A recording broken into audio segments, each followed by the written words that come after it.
እንቆምና ሁላችንም የጌታን ቃል አንብበን እንከፋፈላለን። ማቴዎስ ምዕራፍ 5 እናውጣና ቁጥር 8 ብቻ አነባለሁ። እንደዚህ ይላል፣ ልበ ንጹዎች ብፁዓን ናቸው እግዚአብሔርን ያዩታልና ይላል። አብረን እንበል እስቲ፣ ልበ ንጹዎች በሉ። ብፁዓን ናቸው እግዚአብሔርን ያዩታልና። ዛሬ ጥቂት ደቂቃ ወስጄ እግዚአብሔር ልባችንን እንዲያጠራ ወይም ደግሞ ንጹህ ልብ እንዲፈጥርልን ብናደርጋቸው መልካም ነው ብዬ የማስባቸውን 3 ነገሮች ላሳያችሁ ሞክራለሁ። በዋናነት ልበ ንጹህ ስለመሆን፣ ልብን ምን ስለማድረግ ስለማጥራት፣ የልባችንን ንጹህ ስለማድረግ ነው የምንነጋገረው። ልባችንን ማጥራት የማን የቤት ስራ ነው? የኔ የቤት ስራ ነው። በግለሰብ የሁላችን የቤት ስራ ነው። እሱን ታግለን እንድናደርግ 3 መርሆችን ነው ለማውራት የምሞክረው። መጽሐፍ ቅዱስ ግን ስለ ልባችን ምንድነው የሚናገረው የሚለውን አልፎ አልፎ አንዳንድ ክፍሎችን ላንብብላችሁ። ለምሳሌ ዘፍጥረት ምዕራፍ 6 ቁጥር 5 ላይ እግዚአብሔርም የሰው ክፋት በምድር ላይ እንደበዛ የልቡም ሐሳብ ምኞትም ሁል ጊዜ ነው የሚለው ፈጽሞ ክፉ እንደሆነ አየ ነው የሚለው። መቼ ተናገሩት እስቲ። ሁል ጊዜ ይሄንን እግዚአብሔር ነው ያየው። እግዚአብሔር ሲመለከት የሰው ልብ ምኞቱ ሐሳቡ ፈጽሞ ነው የሚለው፣ ያውም ሁል ጊዜ ነው። ክፉ እንደሆነ ምን አለ?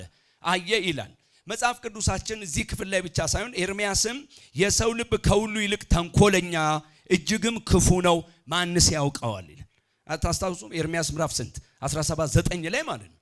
ስለዚህ ስለኛ ልብ መጽሐፍ ቅዱስ ምንድነው የሚናገረው? ስለ ሰው ልብ ምንድነው የሚናገረው ከተባለ ተንኮለኛ መሆኑን፣ እጅግ ክፉ መሆኑን ማንም ሊያቀው ምን እንደማይችል ነው የሚናገረው።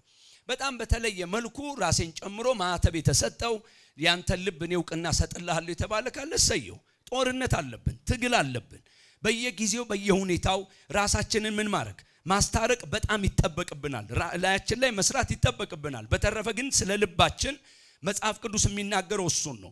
መክብብ ምዕራፍ 9 ቁጥር 3 ላይ ስናነብ አንድ ድርሻ ሁሉን እንዲያገኝ ከፀሐይ በታች በተደረገው ሁሉ ይክፉ ነገር ነው፣ ደግሞም የሰው ልጆች ልብ ክፋትን ትሞላለች ይላል። አሁን እዚህ ዘመን ላይ ስለ ሰው ልብ ክፋት እናውራ ከተባለን ብዙ ማስረጃ የለም። በጣም ብዙ አለ፣ በተለያየ መንገድ ማለት ነው። ስለዚህ ስለ ልብ ማሰብ ካስፈለገ መጽሐፍ ቅዱስ የሚለው ምንድነው? ልባችንን እንዳናምነው በጥንቃቄ እንድንከታተለው፣ ራሳችንን በእግዚአብሔር ፊት እንድናቀርብ፣ ቃሉን እንድንበላ፣ በኋላ አነሳዋለሁ የምንውልበትን የምናገኛቸውን ሰዎች አጥርተን ምን እንድንመርጥ ያስገድደናል። ለምን ከተባለ የሰው ልብ ምንድነው? ክፉ ነው። ጌታችን ኢየሱስ ክርስቶስ ማቴዎስ ምዕራፍ 15 ቁጥር 19 ላይ ከልብ ክፉ ሐሳብ፣ መግደል፣ ምንዝርነት፣ ዝሙት፣ መስረቅ፣ በውሸት መመስከር፣ ስድብ ይወጣልና ይላል። ከየት ነው እነዚህ ሁሉ የሚወጡት? ከልብ፣ ከሰው ልብ ነው የሚወጡት። ሰውን የሚያረክሰው ይህ ነው እንጂ ባልታጠበ እጅ መብላት ሰውን ምን አይለውም? አያረክሰውም። ወደ ትክክለኛው ነገር መምጣት ነው። የሁሉ ነገር ምንጭ ምንድነው ማለት ነው? ልብ ነው። ከልብ ነው ምንም ይለው የሚወጣው ማለት ነው። አሁን እኛ አእምሮአችን የለመደው ለምሳሌ ነጠቀችኝ፣ ወሰደችብኝ፣ አላርን ወሰደብኝ፣ ነጠቀኝ። እነዚህ ሁሉ የሚመነጩት ከየት ነው? ከልብ ነው። ድንገት ሳረገው አገኘው የሚባል ነገር የለም። ጦርነቱን መክፈት ያለብን ከምናችን? ከልባችን ጋር ነው። መጽሐፍ ቅዱስ እሱን ስለሚናገር ማለት ነው። በዚህ ሂደት ውስጥ ግን ወደ ዋናው ነጥቤ ለመምጣት እንዲመቸኝ መጽሐፍ ቅዱስ ማስጠንቀቂያ ጭምር ይሰጣል። በተለይ አዲስ ኪዳን ዕብራውያን ምዕራፍ 3 ቁጥር 12 ምንድነው የሚለው? ወንድሞች ሆይ ምናልባት ያው እግዚአብሔርን የሚያስክዳቸው ክፉና የማያምን ልብ ከናንተ በአንዳችሁ እንዳይኖር ምን በሉ ተጠንቀቁ ይላል። ማንን እስከ መካድ? ተናገሩ ባካችሁ። እግዚአብሔርን እንዳትክዱ እንዳያስክዳችሁ ክፉና የማያምን ልብ ከናንተ በአንዳችሁ እንዳይኖር እባካችሁ እኮ ነው። ይሄ ነገር በጣም እየጨመረ ከመጣ የሚያስክዳችሁ ማንን ነው? እግዚአብሔርን ነው። በዚህ ልክ ነው መጽሐፍ የሚናገረው። አሁን እኔ ዛሬ የፈለግኩት ምን እናርግ የሚለው ላይ ማተኮር ነው። ልባችን ምን እንዲሆን? ንጹህ እንዲሆን። ልበ ንጹዎች ብፁዓን ናቸው ማንን ያሉ? እግዚአብሔርን ያሉ ብሎ እንደመሰከረ ንጹህ ልብ እንዲኖረኝ ምንድነው ማድረግ የሚጠበቅብኝ? ምን ብናደርግ ነው ልበ ንጹዎች የምንሆነው የሚለውን በጣም በፍቅር አገለግላችኋለሁ። እዚህ ውስጥ ማንም አለ፣ እኔ ወንድማችሁም አለሁ። ቅድም እንዳልኩት ነው ላይሰንስ የተሰጠው እኛ መካከል የለም። ሁላችን የቤት ስራ አለብን። ሩቅ መሄድ የሚፈልግ እግዚአብሔር የሚባርካት ቸርች እንድትሆን እግዚአብሔር የሚባርከው ሰራተኛ እግዚአብሔር የባረከው ተማሪ እግዚአብሔር የባረከው አገልጋይ እንደው በጣም ዛሬ መጣችሁ እዚህ ያላችሁ በሙሉ እናንተም እስክትመሰክሩ ድረስ ምን አይነት ሰው ናቸው እስኪባል አምላክ ዛሬ የልብ ምን እንዲሰጠን ንጽህና እንዲሰጠን እንድንታገል እንድንጥር ዛሬ ግብዣ ማቀርበው እሱን ነው የቤት ስራ ምን እንድንሰራ ማለት ነው መገለጫዎቹ ጋር ብዙ ጊዜ መፍጀት አልፈልግም ምን እናርግ የሚለውን ግን በተወሰነ ደረጃ ከተወሰኑ ሰዎች ላሳያችሁ ሞክራለሁ የመጀመሪያውና አንደኛው ልባችንን ማጥራት አለብን ብለን ካመንን አንዱና የመጀመሪያው ወደ እግዚአብሔር መጸለይ ነው አቤቱ ምን በለኝ እርዳኝ የሚል ነው ማለት ቁጭ ብሎ እንቅፋት ከመሆን ቁጭ ብሎ አተራማሽ ከመሆን ሰላም እኮ ነው መነቀል ይሄ እኮ ውሸት እኮ አይደለም ደና አርጎ እግዚአብሔር ቤት ቢያስቀምጠኝ አይሻል ይላችሁ ስራ ቦታ የሚደረግ ቀውስ ቤት የሚመጣ ቀውስ እርስ በርስ ያለ ቀውስ ቸርች ላይ የሚገለጡ ቀውሶች ዝም ብላችሁ ለማጥናት ሞክሩ የሚመጣው አየር ላይ አይደለም ከማን ነው የሚወጣው ከሰው እኮ ነው የሚወጣው ይሄንን ጸሎት የጸለየው ደግሞ በጣም በቂ ምስክርነት ያለው ዳዊት ነው የጸለየበት ክፍሉ ምዕራፍ ስንት ነው መዝሙር 51 ቁጥር 10 ላይ ነው አቤቱ ንጹህ ልብ ምን በልልኝ ፍጠርልኝ የቀናውንም መንፈስ በውስጤ ምን አድርግ አድስ ለምን ጸለየን ጸሎት መዝሙር 51ን መጸለይ ለምን አስፈልገው ሁላችንም ወደድንም ጠላንም የምንሄደው ወደ ሁለተኛ ሳሙኤል ምዕራፍ ስንት 11 እና 12 ነው ዳዊት ላይ በጣም ከባድ ቀውስ የመጣበት ምዕራፍ ነው ያ ምዕራፍ የሄደበትን ርቀት ሁላችን እናውቃለን ትንሽ ታገሱና ስሙኝ ዳዊት በሰገነት ላይ ሲመላለስ ሁለተኛ ሳሙኤል ምዕራፍ ስንት 11 እና 12 አንዲት ሴት ሻወር ስትወስድ አየ ከዛ መጽሐፍ ቅዱስ ዝም ብላችሁ ስታጠኑ የሚነግረን ይቺ እንቅፋት የሚል ትምህርት የለም እኛ ነን እንደዛ ምናመጣው መጠጡን እንቅፋት ዘፈኑን እንቅፋት ምናምኑን እንቅፋት ገላን እንቅፋት ሁሉ ነገር እንዴት እንቅፋት ይሆናል አለብን እኮ የቤት ስራ አሁን ሚዲያ ላይ በግልጽ ይነገራል አባቴ ነኝ ትልቅ አጀንዳ አለብኝ ወይን ጠጅ ጠጣ አልጠጣ አልልህም ጠጣ ምናምን እዚህ ስለሆነ ነው ወጣ ብትል አሜሪካ ብትሄድ እስክትሄዱ ጠብቁ ቢያንስ ታውቃላችሁ አንዳንዶቻችን ሳንሄድ ነው ምንሞተው የምሪ ፍሬ ከርሲኪ ነው አሁን ገና እዛ ስንሄድ እንነጋገራለን በእርግጥ እዛም ያሉ በጎ ምስክሮች አሁን እየሰማን ነው አንጠጣም የሚሉ ማለት ቀውሱን ከልብ ጋር አገናኙት ከተደበቀ የጓዳ ህይወት ጋር እናገናኝ በባዶ ሜዳ የሚመጣ ነውጥ የለም መለስ ብሎ በመንፈስ ቅዱስ ምሪት አባቶ ባክ ፈትሸኝ ማለት ነው የሚሻለው ምንድነው የሚነግረን መጽሐፍ አያት ብሎ ቆም አይልም መጥቶ ለወዳጆቹ ምን ብሎ ጠየቀ ማናት ከዚህ ቀደም ተናግሬ ያለው ጉባኤ ላይውን እብረት ላይ አላቀም መመለስ እኮ የነበረበት ለራሱ ልክ ሲመጣለት ምን አገባኝ ነው ማነስ ለምን አትሆን ምን ሊፈይድ ምን ሊጠቅም አሁን በዳዊት ላይ የድፍረት ቃል ያወጣው አይደለም እኔ ከሌናት የወሪዮን ምንድናት እዛ ጋር የጨመረ ነገር የቱ ጋር ነው መቋጫ የተበጀለት ታውቃላችሁ ሰውስ ከመግደል እኮ አድርሶታል የዚህ እኮ ውጤት የሚወደውን ያምላኩን ቤት ላለ መስራት እኮ የደም ሰውነ ተብሏል እዛች ማለዳ ላይ የጀመረ ማለት ነው በዚህ ቀውስ ውስጥ ያለፈ ሰው አሁን በፍቅር መፈልገው ምንድነው ካላችሁ ከሷ ጋር አሳለፈ እርግዝና ተፈጠረ ወሪዮን እንዲተኛ ጥረት አደረገ አልተሳካለትም አስገደለው ማለት ነው የሁሉ ቀውስ በህይወቱ ላይ ካለፈ በኋላ እኔ ራሴን ነው መከተው በዳዊት ቦታ ራሴን ነው የሚመስለኝ እናንተም ራሳችሁን ቢመስላችሁ ትፈወሳላችሁ ዛሬ ማታ ምዕራፍ 12 ላይ መጥቶ ናታን ምንድነው ያለው በቀጥታ መጥቶ በድላል ቢለው ሲጥናው የሚያደርገው ምንድነው ያወራው አንድ ሰው ነበር ከዛስ ምስኪን አንድ በግ ያለው አንደኛው ደግሞ ባለሀብት እንግዳ ሲመጣበት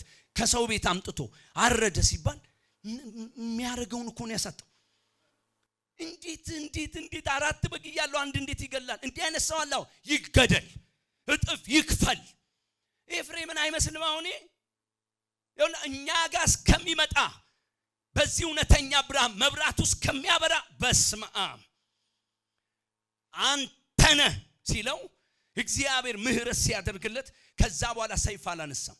መዝሙር 51 የተወለደው በዚህ ምክንያት ነው። በዚህ ጸሎት ውስጥ የዳዊት ልብ ምንድነው? ቀን አትሰጠኝም፣ ዘመን አታመጣልኝም፣ ትውልድን ከህይወቴ አላስተምርም፣ አንተ ለአንድ ቀንም ቢሆን አትመረኝም ነው እኮ ሙሉ ጸሎቱ። በዚህ ውስጥ የሚወስደው ኃላፊነት ዳዊት ምንድነው? አቤቱ እለምናለሁ፣ ምን እባክህን ንጹህ ልብ ምን አርግልኝ ፍጠርልኝ፣ ያ የቀደመውን መንፈሴን በውስጤ እንደ አዲስ ምን አርገው አድሰው። ዛሬም የምለምነው ለዚህ ጉባኤ አንዱን ለመሪ፣ አንዱን ለጓደኛ፣ አንዱን ለሚስት፣ አንዱን ለሲስተም፣ አንዱን ለመንግስት፣ አንዱን ኢትዮጵያ ለመወለድ ሰተን አንችለውም። እኔ ነኝ በሉ ዛሬ ማታ። ማንም ጠላት የለብንም። ጠላት የሆነው ራሳችን ነን። ቆም ብለን እናስብ። ምን ብለን? አባቶይ ራሴን አላም ነው ንጹህ ልብ ምን አርግልኝ። እስቲ አሜን በሉኝ ባካችሁን። ፍጠርልኝ፣ ንጹህ ልብ ፍጠርልኝ። መጽሐፍ ቅዱስ እሱን ነው የሚለው። ዳዊት ከብዙ ውድቀት በኋላ በእግዚአብሔር ፊት ሲጸልይ እያንዳንዱ ሁኔታ የልቤ ሁኔታ ነው። ይሄ የልቤ ሁኔታ አንተ ካልረዳ፣ አንተ ካላገስክ፣ ምህረት ካላረክልኝ፣ ካራራህልኝ፣ በደም ካልሸፈንከኝ፣ ይሄንን ልቤን ካልፈወስክ ማን እንዴት ሆኖ ማን ሊፈውስ? የመጨረሻ ሄደበትን እኮ ርቀት ያውቃል። መጽሐፍ ቅዱስ እኮ በግልጽ ሲያስተምረን የሱ ቤት እየበረታ የዛኛው እየደከመ እኮ የሚሄዱ ሚስጥር ምንድነው? ከመጀመሪያውም እግዚአብሔር ስስ ልብ ሰጥቶታል። ከሳውል የሚለየው በዚህ ነው። በድርጊት ካመጣችሁ የማን ይበልጣል? የዳዊት። ሳውል ስስ ልብ የለው። መወዳችሁ ስሙን። እግዚአብሔር ዛሬ ሌሊት የነገረኝ ልንገር ሲለው ሳሙኤል እኮ ምንድነው የመለሰው መልስ? ምንድነው? እግዚአብሔር ንቆሃል አለው። እንደው ጨርቅ አይቀደድም አይደል? አትወድቁ አይባልም። እሱ ወዲያው ምን አለ? ዛሬ ብቻ አብረኝ ወዴት ሂድ? ወደ መሰዊያ። ለምን? ደና ነው ይላል ማህበረሰብ። እምወዳችሁ እኔን መጋቢውን ጨምሮ ሰው ደና ነው ብሎኝ ሰማይ ከቆለፈ፣ ወዳጅ ደና ነው ብሎኝ እግዚአብሔር ከተቀየመ፣ የምንወዳቸው ሰዎች እምትገርመነ ብለው እግዚአብሔር ዘንድ ከከሰርን ምን ይጠቅመናል? ትልቅ ነገር ውስጥ ገብተን ብርድ ቢለን ምን ያደርግልናል? ማታ በመንፈስ ቅዱስ ፊት ስንቆም እምቢ የሚል ልብ ምን ያደርግልናል? ወገኖቼ ወይ ወቀሳ የበዛበት ህይወት ምን ያደርግልናል? ማን ነው የሚቀበለኝ? እጁን አንስቶ ምፈልገው የሰው ምስክርነት ሳይሆን ያንተን ነው የሚል ሰው። የሰውን አይደለም አባቶይ ምፈልገው ያንተን ነው፣ ያንተን ነው፣ የልዑሉን ነው። ምርቃት ያለው ያንተ ሲሆን ነው። ክብር ያለው ያንተ ሲሆን ነው። ጸጋ የሚጨመረው ያንተ ሲሆን ነው። ታምራት በመካከል የሚሆነው ያንተ ሲሆን ነው። የሥራ ስኬት የሚመጣው ያንተ ሲሆን ነው። ትግል የሚቀረው ያንተ ሲሆን ነው። መረኳችሁ ከዚህ ቤት እግዚአብሔር የሚቀበለው ልብ በኢየሱስ ስም ይብዛልን።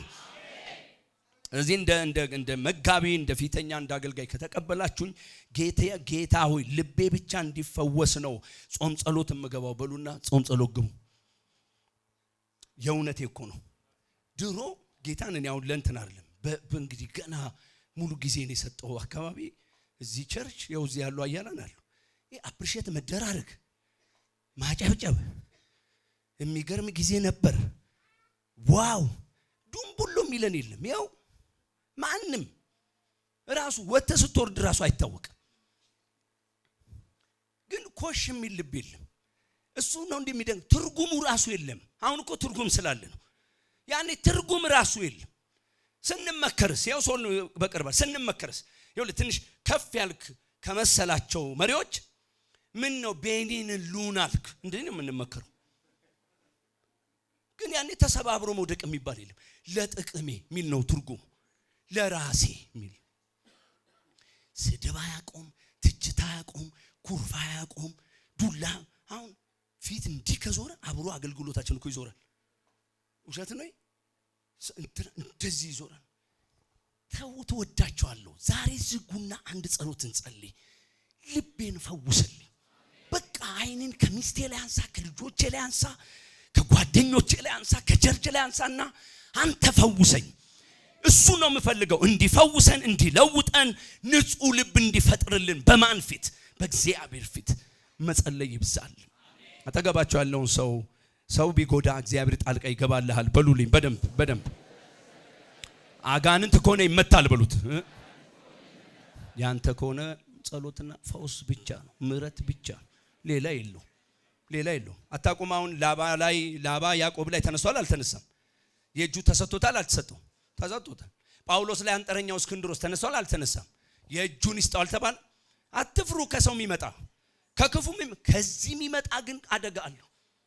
እስከ ዛሬም ቢሆን እኮ እግዚአብሔር እኮ ከልሎልን ነው። ከውጭ የሚመጣውን ግን እሱ ይከልላል። ያው ከሰው የሚመጣውን እሱ ይከልላል። ከዚህ የሚመጣውንስ ረበስ በአገረ ሰላም ጸሎት ጓድ የሚያገለግለው ሰው ድፍት ብሎ ይጸልይ የነበረ ሰው አንድ መርዝ የሆነ ሰው አጠገቡ ይንበረከክበታል። አንተ ብቻ እኮ ነው ድፍት የምትለው፣ በቃ ይበላሻል። ከዛን ቀን በኋላ በግማሽ ነው ድፍት የሚለው። በኋላ አነሳዋለሁ። እንዲህ አይነት ሰው ከገጠማችሁ መላው ዋው ብሎ ነው ማምለጫ፣ ሌላ ማምለጫ የለም።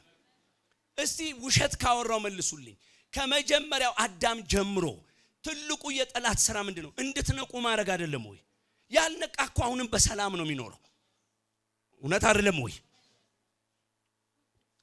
በእውነት ጌታ ሆይ እባክህ ልበ ንጹህ አርግ። አሁን አልተቻለማ ቸርች ላይ ልባችሁ ሙሉ ነው፣ አስራት አትከፍልም፣ ይቅር ይበል ብላችሁ ስትሉት በሚቀጥለው ሰው ይቀይራል ብሎ ንጹህ ልብ ፍጠርልኝ በል። ሄደ የሆነ ነገር ውስጥ አትደበቅ። ወዳቸዋለሁ አሜን በሉ። አለን የሆነ አንድ ምክር ሲመከር እግዚአብሔር ሰው ላከልኝ ነው የሚባለው። ጠምዶኛል መሰለኝ። ደግሞ ወፈፊዎች አገልጋዮች አሉ የጠመዳ ያለው ብለው። ብትጠመድ ይሻላል፣ የምትድነው ብትጠመድ ነው። ነገ እኮ ብዙ ርቀት አለ። እግዚአብሔር የሚመርቀው ሰው ብንሆን መደብደብ አንድም ቦታ ገሎ አያውቅም። ይሄ ትርፉን ነገር ጥሎላችሁ የተወለወለ ለአንድ ግንብ እንደሚመች እንደሚጠረብ ተጠርበን ግጥም እንድንል ባካችሁ ሚመክሩንን ሚገስጹልን መንገድ የሚያሳዩን አይዞ በርታ ሚሉንን ይስጠን። አሜን በሉ እስቲ። ልበ ንጹህ አድርገኝ አባት ሆይ። ለምን ምክር እያለፈኝ ነው፣ ጸሎት እያለፈኝ ነው፣ አምልኮ እያለፈኝ ነው። ያልተነካ ነገር አለ እንዴ? እንዲህ እኮ ልክ አይደለም። አንዳንድ ሰው እኮ እየተመለከ እሺ አይን ይፍጠጥ መጥቀስ እንዴት ትጠቅሳለህ አንተ? ይሄ እኮ እንዴት ትጣቀሻለሽ? ይሄ እኮ ነውር እኮ ነው። ለምኑት አባት ሆይ። ይሄ የፍርሃት ቤት ነው። ለምንድን ነው እንደዚህ መሆነው? ማንም አይደለም ለዚህ ተጠያቂው ልቤ ነው። በዚህ ልክ ደረቅ አታርገኝ ባካችሁ። አሜን በሉ። ደረቅ አታርገኝ። በታሪክ በነፍስ ኃይል አልዋጋም። ንጹህ ልብ ፍጠርልኝ ብዬ ለምንሃለሁ። ማንንም ምክንያት አላቀርብም። ያ የልጅነቴ አምላክ ነገሮች ሳይገቡኝ እንደ ልቡ የተመቸውለት ያ ጌታ ዛሬ ማታ እንዲመጣ የተፈወሰ ወጣት፣ የተፈወሰ ታዳጊ፣ የተፈወሰ ጎልማሳ፣ የተፈወሰ ሰራተኛ፣ የተፈወሰ ተማሪ፣ የተፈወሰ አገልጋይ ይብዛልን የሚል ባካቸው አሜን ይበል። አውጣኝ ከዚህ ጌታ ወይ በል። ማታ ብትሄድስ ይሄው ልብ በጣም አስቸጋሪ ነው። ክርስቶስ ካልመጣለት ጌታ ምስክሬን በጣም አስቸጋሪ ነው። እንዴ እግዚአብሔር ጉልበት ሰጥቶ ዕውቀት ሰጥቶ ለፍተ በደስታ ያመሰገንክ ካልበለ ምን ያደርጋል?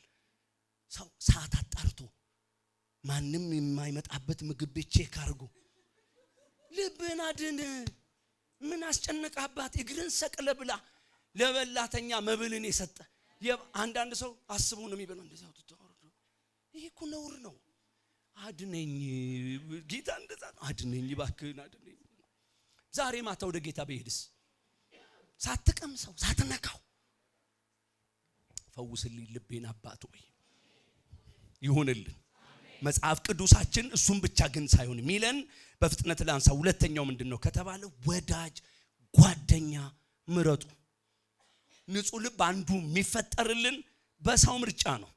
ጳውሎስ ለሚወደው ለልጁ ለጢሞቴዎስ ሁለተኛ ጢሞቴዎስ ምዕራፍ 2 ቁጥር 22 ላይ ከክፉ የጎልማስነት ምኞት ግን ሽሽ ካለ በኋላ በንጹህ ልብ ጌታን ከሚጠሩ ጋር ጽድቅን፣ እምነትን፣ ፍቅርን፣ ሰላምን አጥብቀ ምን በል ተከታተል። እስቲ ምረጥ በሉ። በዚህ ድምጽ አይሆንም። ምርጫ ነው ወገኖቼ። ማን ነው በእኛ ዙሪያ ያለው? ይኸውላችሁ እንዳለ መታደል ሆኖ ራሴንም ጨምሬ ነው ሹት እንድናረግ እንዲያምርብን እንዲያብብብን ነጋችን ያማረ እንዲሆን የሚሰጡንን ሰዎች እንዴት እንደምንይዝ አናውቅም። በሰከንድ ሰይጣን የሚያደርጉንንስ እስቲ እናንተ መርምሩ። ብዙ ማይገባችሁ ነገር ትናንት አልነበረም? አሁን በግድ እንዲገባችሁ የተደረጋችሁት ማለት ነው። ወስኑ ዛሬ ማታ። ማን ነው በኔ ዙሪያ ያለው? ማን ነው ወዳጄ? ማን ነው ጓደኛዬ? ማን ነው አብሮኝ የሚውል? ማን ነው አብሮኝ የሚያገለግል? ማን ነው አብሮኝ የሚወጣ የሚገባ? ከማጋ ነው ማሳልፈው? ጳውሎስ ይመክረዋል። እባክህን ምን በንጹህ ልብ ጌታን የሚጠሩ አሉ። ልባቸው ምን ያለ የተፈወሰ ዛሬም ድረስ ቃል የሚወዱ ጸሎት የሚወዱ ህብረት የሚወዱ እግዚአብሔርን መፍራት የሚወዱ አሉ። ዛሬም የምትመርጣውን እባክህ ምረጥ። የአገልግሎት አቅማችንን የሚበላ እየመረጥን የልንደርስ። ትላንት የነበረውን ትጋት መዞ የሚያወጣ ሮጣችሁ ወደ ቸርች እንዳትመጡ የሚያደርግ ሞልቶ አይደል? ቃላቸውና ንግግራቸው ልንገራችሁ። የልትሄድ ነው ቸርች በእውነት በል ይላል። ሌላ እኮ አይልም። እንዲህ አይነት ሰው ክፋቱ በእውነት በል። በእውነት ካልክ በኋላ ይጨልማል። በእውነት በል ራቀው። ሰላምም አትበለው። ጌታ ምስክሬ መጽሐፍ ቅዱስ አይላርገው። እሺ ቆይ ምን በል መጀመሪያ ንገረው። ሰው ጨምር አይልም።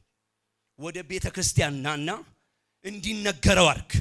እምቢ ካለ እንደ ቀራጭ ቁጠረው ነው የሚለው። እንኳን በርን ከፍተን እንኳን ልባችንን ከፍተን ናግባ ብለ ነው አይደለም። ዘግታችሁም አይቻልም። ምረጡ። ሰው ጽድቅን፣ እምነትን፣ ፍቅርን፣ ሰላምን አጥብቀው የሚከታተሉ ጌታን የሚወዱ ምንም ጉዳይ ወደ ጌታ ይዘው የሚመጡ ሞልተዋል። ማን ነው እናንተ ሰፈር ያለው?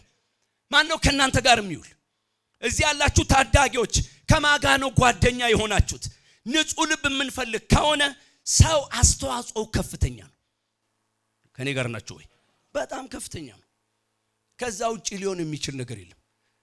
ትንሽም ቢሆን ከሚያለቅሱ ጋር ካቅሜ በላይ ሆነ ከሚሉ ጋር እዚህ ዘመን ላይ አስመልጠኝ እባክህ ጌታው ሸሽገኝ ከሚሉ ጋር ሰው መገልመጥ መብቴ ነው፣ ቸርችን ማበሻቀጥ መብቴ ነው፣ አገልጋይን አለማከብር መብቴ ነው፣ ወዘተረፈ ምናምን መብቴ ነው ከሚል ራቅ።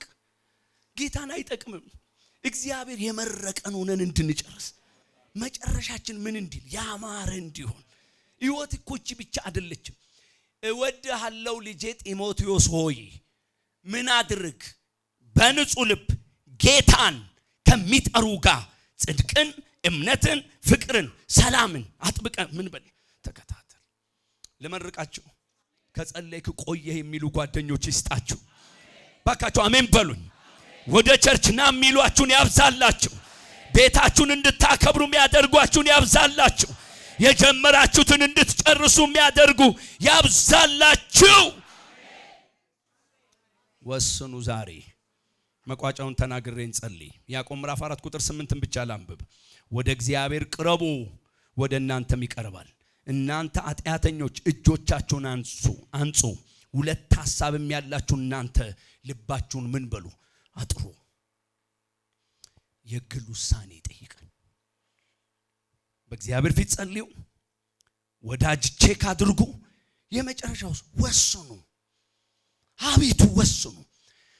ከልቤ በመንፈስ ቅዱስ ነው ምነግራችሁ። በእውነት በቃ አንዳንዱን ነገር ዛሬ ጀምሩ። አልፈልግም በሉ። ልጆቻችሁ በሰላም አድገው ለክብር ይብቁላችሁ። ሕይወት እናንተ ጋር አይበቃም። እመኑኛ አይበቃም። ነገ የሚባል አለ። መጨረሻችን አምሮ እንድንቋጭ በድል እንድንጨርስ። አንድ ቀን መኖር በምታቆመው ዓለም ላይ ምን እያደረክ እንደሆነ በየቀኑ አስብ። አንድ ቀን መኖር እናቆማለን። ከማቆማችን በፊት ጌታ ምስክሬን ዛሬ ለራሳችሁ ያዕቆብ የሚለው ምንድነው? ልባችሁን ራሳችሁ ምን በሉ አጥሩ። በሁለት ሐሳብ የምታነክሱ የምትወላውሉ ልባችሁን አጥሩ።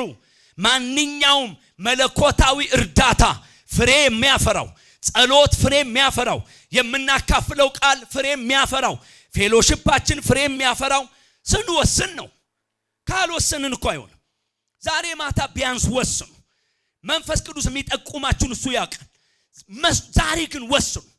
አላደርግም፣ ጸጋ ስጠኝ፣ መንገዴን እቀይራለሁ፣ ውሎዬን እቀይራለሁ፣ ወደ ቤት እመላለሳለሁ።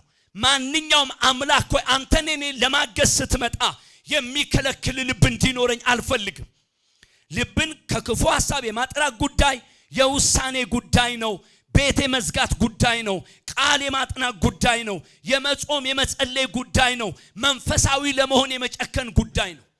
ከጀማ ውጡ፣ በር እንዝጋ፣ እንወስን ዛሬ። እስቲ ባካችሁ አሜን በሉ። እንደሞኝ ከቆጠራችሁ ቁጠሩ። ዛሬ ማታ ስትሄዱ ስልካችሁን ቼክ አድርጉና አንዳንዱን ደልቱ። ያቋም መግለጫ በሉና አውጡ።